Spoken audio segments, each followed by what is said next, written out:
আসসালামু আলাইকুম প্রিয় ভিউয়ার্স, আমার সামনে আপনারা দেখতেছেন একটি বট গাছ।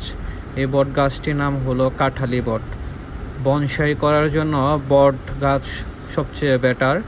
এই বট গাছের মাধ্যমে অনেক সুন্দর বনসাই করা হয়। বনসাই করার জন্য আপনাকে অবশ্যই এই যে গাছের ডালপালাগুলো দেখতেছেন, এগুলো পুলিং করে দিতে হবে। কারণ এই ডালপালা যদি আমরা না কাইটা দিই তাহলে বনসাই করার জন্য মূল মডিউল নেবে না। তো আমি একে একে এই যে আপনারা দেখতেছেন একটু একটু জায়গা রাখে নিচের ডালগুলো মোটা করার জন্য আমি উপরে থেকে কেটে দিচ্ছি সবগুলো ডাল।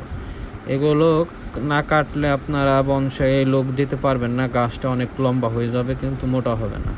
বনসাই করতে হলে গাছের গোড়া এবং ডালপালাগুলো অনেক মোটা মোটা করতে হবে এবং আস্তে আস্তে ধীরে ধীরে এই যে পাতাগুলো এত বড় বড় দেখতেছেন এগুলো একদম ছোট হয়ে যাবে।